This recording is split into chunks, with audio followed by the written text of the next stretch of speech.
Bonjour, nous sommes Rachel et Corentin de Guberna, l'Institut belge des administrateurs. Chez Guberna, nous sommes convaincus de la valeur ajoutée de la gouvernance dans toutes ses dimensions et ce pour tout type d'organisation. En effet, une gouvernance de qualité ne sert pas seulement les grandes sociétés du secteur marchand, mais elle peut véritablement être un levier pour les organisations du secteur associatif afin d'accompagner celles-ci à la réalisation de leur mission. Après les deux premiers épisodes de cette série de webinaires, deux premiers épisodes qui abordaient d'une part le concept de gouvernance de qualité et d'autre part les rôles et responsabilités de chacune des instances de gouvernance, nous aborderons dans ce troisième épisode un élément essentiel, à savoir celui de la composition adéquate du conseil d'administration. La composition du conseil d'administration est une question absolument essentielle. Pour pouvoir délivrer une valeur ajoutée à l'organisation, le CA doit être bien composé, avec les bonnes personnes. In fine, la gouvernance, ça reste avant tout une question de personnes. Mais pour arriver à cette composition optimale, le conseil d'administration doit passer par un processus réflexif sur le modèle de gouvernance qu'il a, sur celui qu'il souhaite avoir. Ainsi, le conseil d'administration doit réfléchir également à quel modèle de conseil d'administration il a, celui qu'il souhaite aussi avoir, dans quel but, comment y arriver. Enfin, et c'est la question que nous allons traiter aujourd'hui, à quels éléments le conseil d'administration doit-il être attentif lorsque l'on parle de composition? C'est ce que nous avons demandé à nos intervenants. Lorsqu'on me parle de la composition d'un conseil d'administration, personnellement, j'ai tendance à penser à 4 éléments clés. Le premier, c'est de veiller à avoir autour de la table des gens qui ont des approches différentes d'une même réalité. Ça ne sert à rien de penser tous la même chose au même moment. Soyons fiers de nos différences, soyons fiers d'avoir des points de vue différents, et c'est ce qui permettra au groupe de fonctionner mieux. Le deuxième point qui me vient à l'esprit est la question de la taille. Ni trop grand, ni trop petit.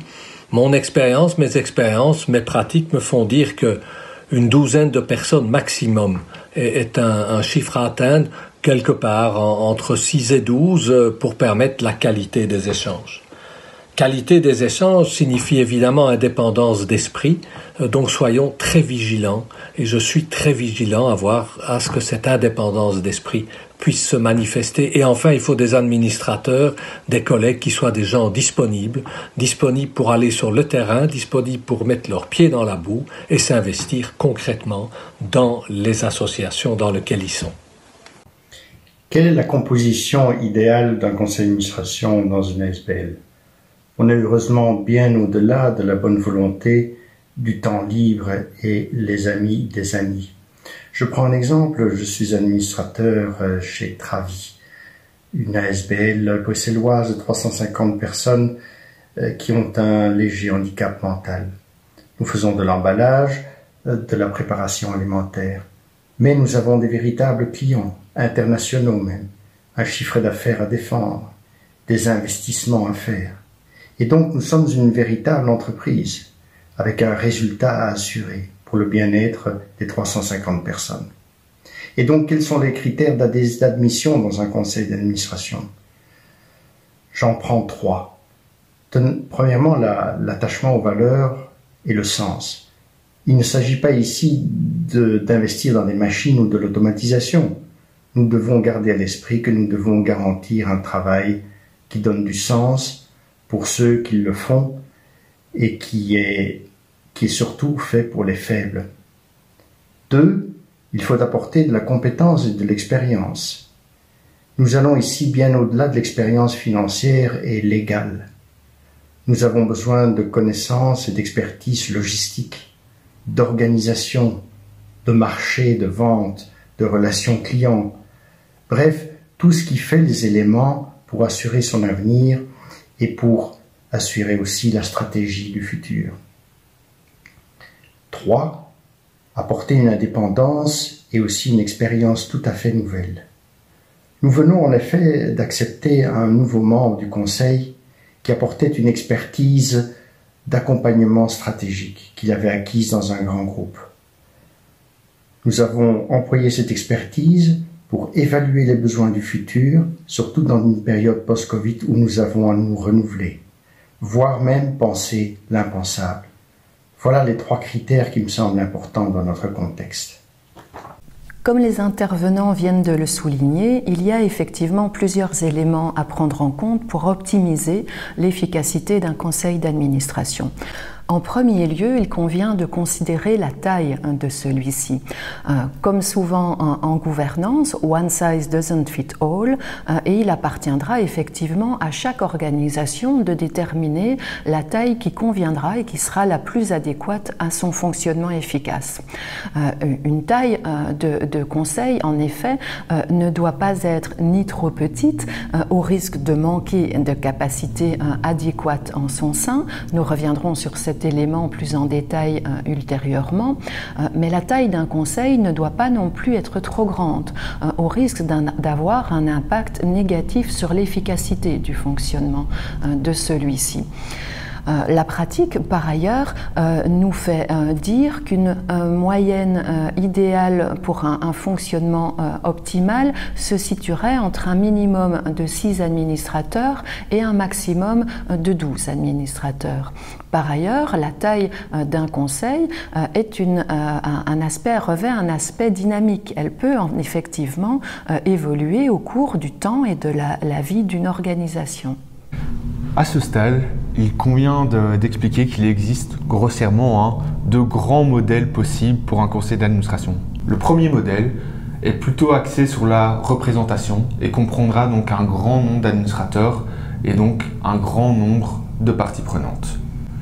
Bien sûr, dans un tel cas de figure, le CA aura un pouvoir assez limité sur sa propre composition. Si cette formule présente certains avantages, il y a aussi certains inconvénients. En effet, on voit qu'un trop grand nombre d'administrateurs autour de la table va vraiment nuire à l'efficacité du conseil d'administration. Dès lors, on voit arriver des sortes de bureaux ou de comités de travail. Un des risques alors est que le conseil d'administration devienne une sorte de chambre d'entérinement des décisions qui sont prises en dehors de son sein. Sans oublier que de tels systèmes amènent un certain manque de clarté dans le modèle de gouvernance, un manque de clarté au niveau de la répartition des rôles, aussi la responsabilité n'est pas toujours très claire, etc. Un autre choix de modèle s'offre effectivement aux organisations, à savoir le choix d'un modèle de conseil qui est plutôt axé sur l'efficacité de celui-ci et qui privilégiera donc un nombre plus limité d'administrateurs en son sein. Il conviendra alors de trouver d'autres façons et d'autres manières adéquates d'y impliquer les parties prenantes. Par ailleurs, il n'est absolument pas question ici d'établir une taille absolue en matière de grandeur d'un conseil d'administration, ni de fixer celle-ci ad vitam aeternam. Au contraire, la taille d'un conseil d'administration évolue avec la vie de l'organisation et mener une réflexion quant à la taille qu'il convient ou au modèle qui convient au mieux à l'organisation est important. Par exemple, l'organisation veut-elle un conseil avec un modèle qui soit axé sur la représentativité en son sein, ou bien préfère-t-elle lui conviendrait-il mieux un modèle axé sur l'efficacité de celui-ci? Elle peut également opter pour un modèle hybride qui respectera et offrira un équilibre qui lui conviendra. En corollaire de la taille, il y a également la diversité. La diversité est absolument essentielle lorsque l'on parle de composition du conseil d'administration. La diversité doit s'entendre de façon la plus large possible. En effet, cela peut reprendre des notions de compétences, de personnalité, d'expérience, mais aussi d'âge, de genre, de nationalité, etc. Ainsi, il est conseillé d'avoir un conseil d'administration qui soit ni tous pareils, on arrive alors à avoir un manque de capacité, ni tous différents. On arrive alors à certains soucis de communication. Cette diversité est vraiment importante parce que c'est là que va pouvoir se mettre en place l'intelligence collective qui viendront apporter une vraie valeur ajoutée aux décisions prises par le conseil d'administration. Un autre élément majeur à considérer est celui de l'indépendance. Effectivement, tout d'abord, il est attendu d'un administrateur qu'il participe à un processus de décision qui soit objectif et indépendant dans l'intérêt de l'entreprise. Il est ici véritablement question, on le comprendra bien, d'un état d'esprit et d'une attitude à développer pour ce faire. Par ailleurs, une gouvernance de qualité professionnalisée invite l'organisation à accueillir au sein de son conseil des administrateurs indépendants ou à tout le moins externes, c'est-à-dire qui ne font ni partie de la direction de l'organisation et qui ne sont pas non plus membres de l'assemblée générale de ses membres. Ces administrateurs, indépendants ou externes, peuvent apporter de nombreuses choses à l'organisation, comme par exemple agir en tant que frein pour un meilleur équilibre entre pouvoir et contre-pouvoir. Ils peuvent aussi être une caisse de résonance, s'assurer que les décisions sont bien prises dans l'intérêt de l'organisation, agir comme tampon pour la résolution des crises et des conflits. Ils participent évidemment à la professionnalisation du CA également. Ils peuvent, et c'est une raison majeure pour laquelle on fait souvent appel à eux, ils apportent également un nouveau réseau, un réseau externe à celle de l'organisation. Et ils participent ainsi, pour toutes ces raisons, à aider l'organisation à faire face à sa complexité croissante, mais aussi à l'évolution de son environnement.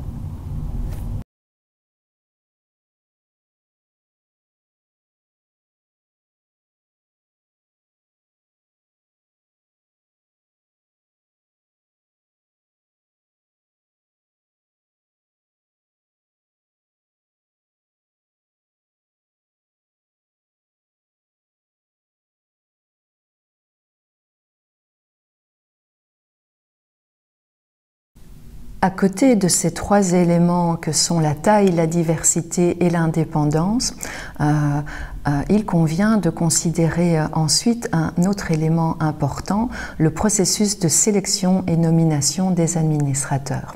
Mais avant de voir ensemble ce processus, demandons à quelques administrateurs de nous partager leur expérience de ce processus.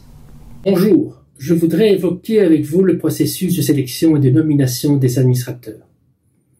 Il me semble important d'avoir fait au préalable une évaluation récente du conseil d'administration et de lister les compétences actuelles pour déterminer ainsi quelles compétences doivent être recherchées.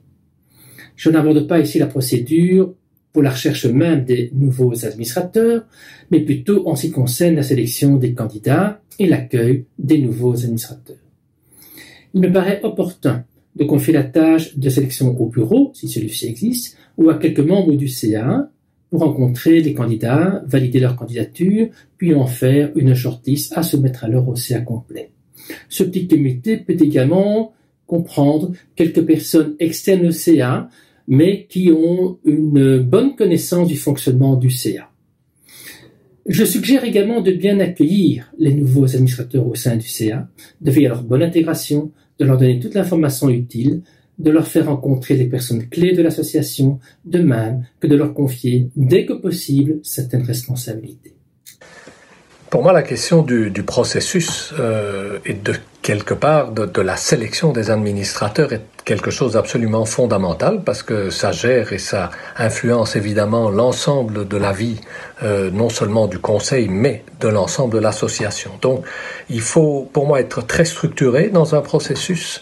Il faut un vrai processus qui soit là pour définir des fonctions, trouver les gens en fonction non pas d'un copinage ou de quelque chose qui fait dire qu'on est entre amis. Non, il faut avoir une composition qui reflète les besoins du groupe, qui reflète les besoins de l'association, qui reflète les besoins de l'entreprise. Et donc, Ça prend du temps, il faut s'y prendre à temps, c'est extrêmement preneur de temps également, et je veux dire par là qu'il est, à mon avis, tout à fait recommandé de mettre en place ce que l'on appelle, et ce qui se vit comme étant un comité de nomination.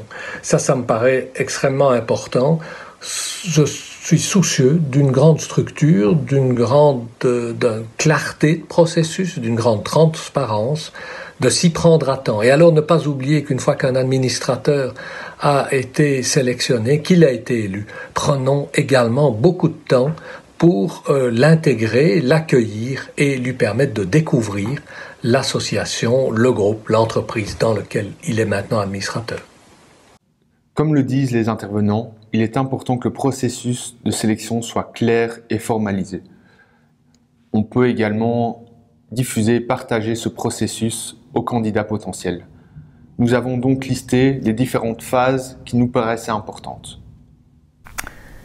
Mais avant de lancer ce processus, il convient de réfléchir à certains points, et notamment aux besoins de l'organisation et de relier ceux-ci également aux enjeux futurs de l'organisation.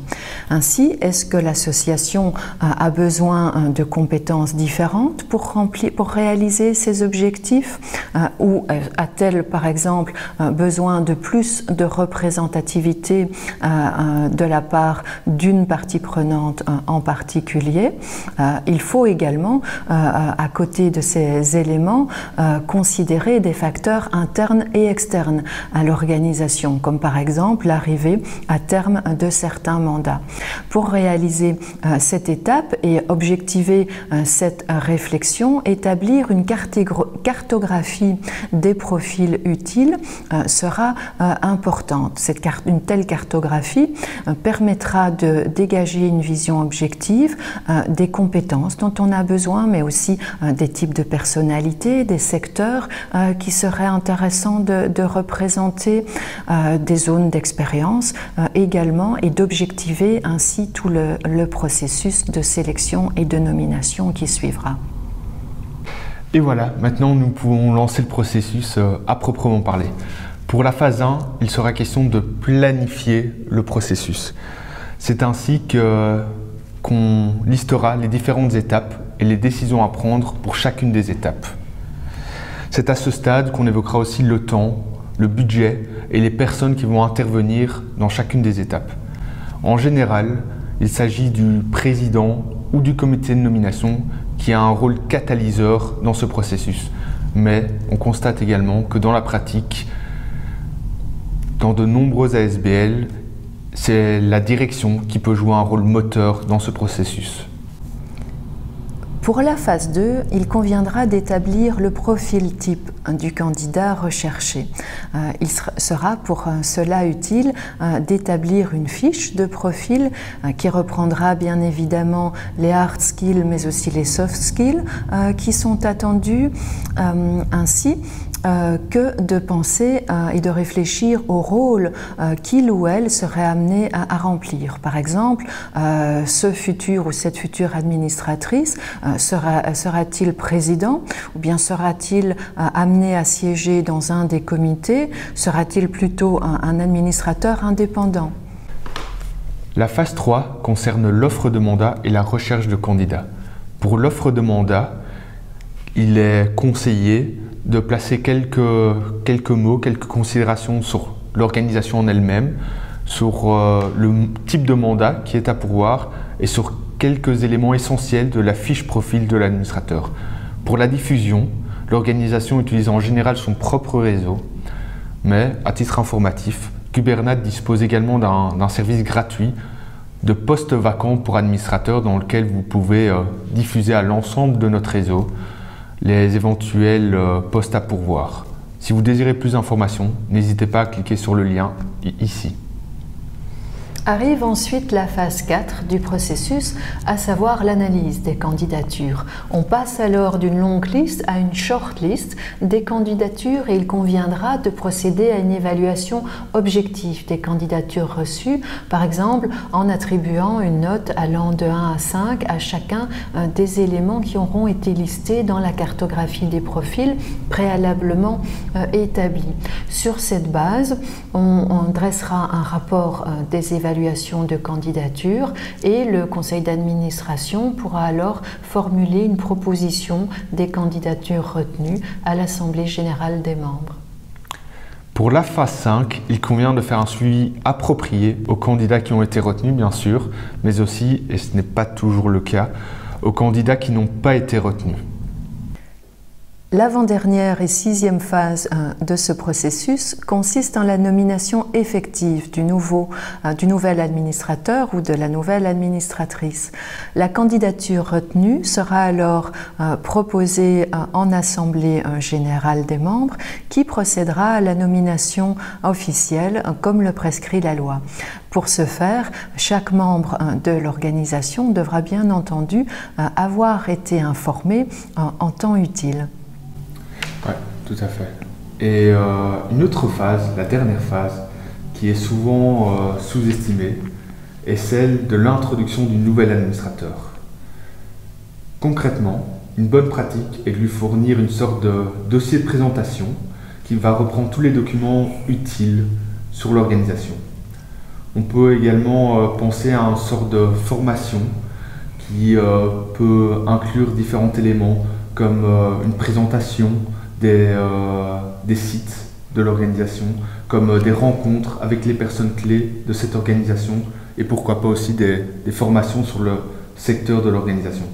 L'idée au final est de lui fournir toutes les informations utiles et nécessaires afin qu'il puisse rapidement être une valeur ajoutée au conseil d'administration. Pour cette phase d'introduction, il sera utile de pouvoir disposer d'une lettre de mission. Une telle lettre de mission n'est pas un contrat à proprement parler, mais plutôt une formulation explicite des attentes envers le nouvel administrateur. Une telle lettre pourra par exemple reprendre des éléments tels que l'investissement en temps qui est attendu de la part de cette personne, ou encore préciser sa valeur ajoutée ou la contribution spécifique qu'on attend d'elle, ou établir le montant de sa nomination s'il devait être rémunéré. Dans le slide qui suit, vous verrez apparaître le récapitulatif de toutes les étapes que nous vous avons présentées du processus de sélection et nomination. Si vous souhaitiez aller plus loin ou avoir plus de détails sur certaines phases, n'hésitez pas à consulter le toolkit que nous avons dédié à ce processus. Après avoir expliqué ce processus, on peut se demander qu'en est-il du renouvellement du mandat des administrateurs? Quelles sont les choses à faire et les choses à ne pas faire? Encore une fois, nous avons demandé à nos intervenants leur avis sur la question. Je propose d'évoquer avec vous le renouvellement du mandat de l'administrateur. Je recommanderais d'avoir une procédure bien écrite et préalablement acceptée par tous les administrateurs. Ce point devrait d'ailleurs faire partie d'une charte de l'administrateur, assignée en début de mandat, dans laquelle on reprendrait les droits et obligations des administrateurs, leurs engagements envers l'association, etc. Le renouvellement doit évidemment se faire en respect des statuts de l'association, notamment au niveau de l'âge limite et du nombre maximum des mandats. Il me semble tout aussi important d'évaluer le travail réalisé par les administrateurs en fin de mandat, leur esprit d'équipe, leurs qualités et défauts, leurs compétences avérées. Enfin, ce processus pourrait être confié au bureau ou au comité de nomination au sein du CA si un tel comité existe. Au niveau du renouvellement du mandat des administrateurs, sans oublier qu'on est dans un contexte d'ASBL où parfois il est difficile d'avoir des administrateurs qui s'engagent de manière bénévole, néanmoins, je serais particulièrement attentif à l'équilibre entre les anciens et les nouveaux. Les anciens extrêmement importants pour la mémoire, pour l'histoire de l'organisation, pour la connaissance de l'organisation, mais les nouveaux aussi pour pouvoir avoir des nouveaux débats, des nouvelles discussions, remettre à plat un certain nombre de décisions qui ont été prises dans le passé, me semble assez essentiel. Trop souvent, et moi je l'ai vécu en tant que directeur général, d'avoir un conseil d'administration où la rotation des administrateurs était extrêmement faible, avec des mandats extrêmement longs, qui finalement nous amenaient à avoir exactement les mêmes discussions dans les mêmes dynamiques. Je pense qu'une plus grande rotation permettrait d'avoir plus de nouveautés, d'innovations au sein du conseil d'administration. Le deuxième élément important que j'ai expérimenté, c'est la présence effective des administrateurs aux réunions. Parfois, il s'avère que certains administrateurs s'engagent, sans doute avec plein de bonne volonté, mais ne sont pas aptes à être présents lors des réunions. Et à un moment, finalement, on ne sait plus si on peut compter sur eux ou pas compter sur eux. Et quand ils débarquent, ils sont très peu à propos par rapport à la réalité de l'organisation.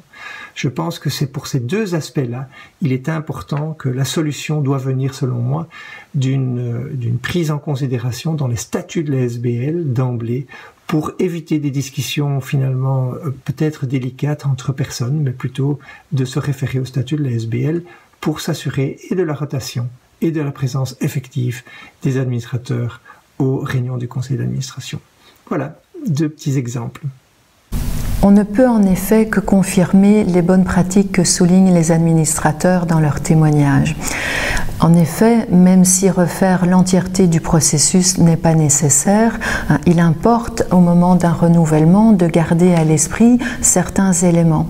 Premièrement, on ne renouvelle pas automatiquement un mandat et ce peut être l'occasion de mener une évaluation individuelle de la contribution de l'administrateur ou de l'administratrice, de s'assurer de sa contribution objective et effective au processus de décision et au fonctionnement efficace du conseil d'administration.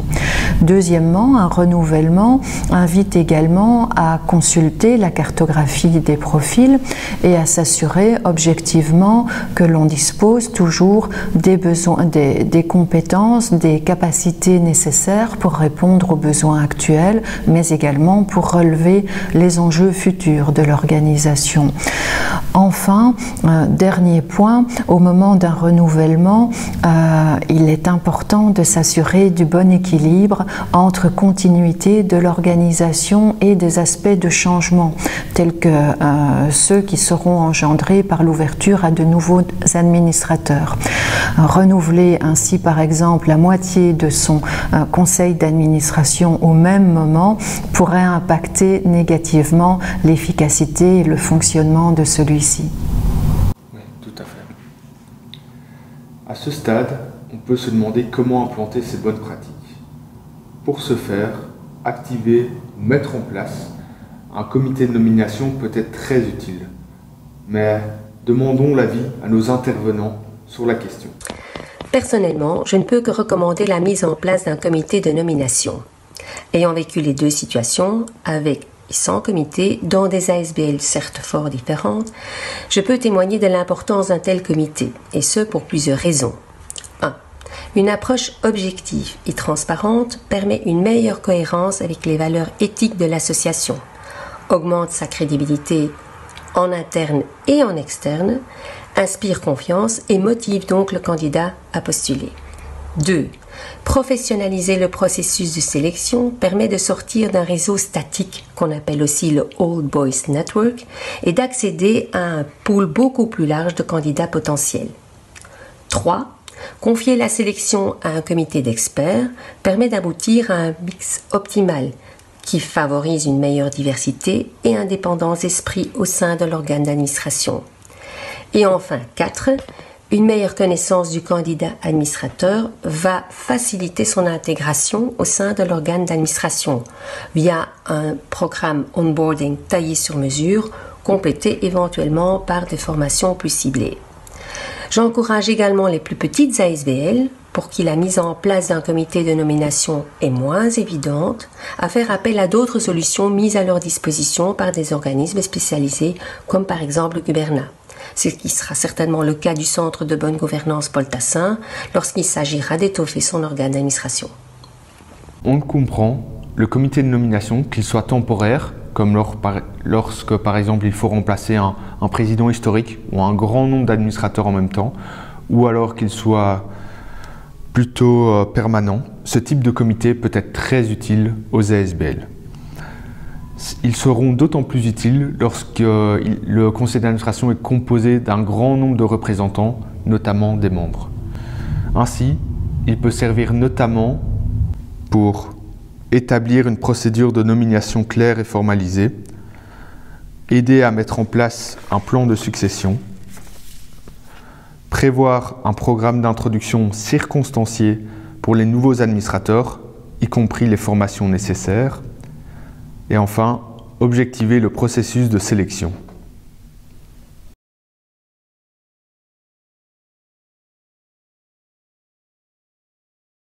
Cela dit, et c'est le cas pour n'importe quel autre comité, il faut garder en tête plusieurs choses.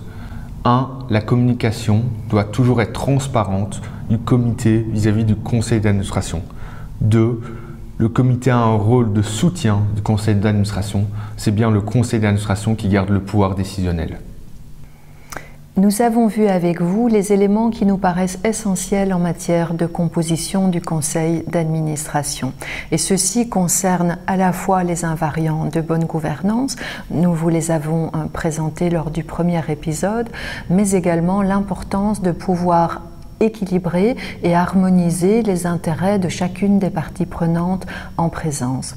Pour conclure, gardez à l'esprit qu'en matière de composition, la composition est avant tout l'anticipation des besoins et enjeux futurs de l'organisation.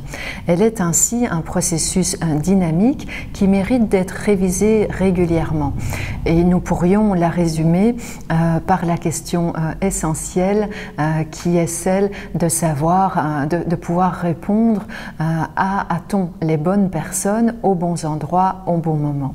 Professionnaliser sa gouvernance, vous le voyez, est avant tout une question de temps, de réflexion et de concertation.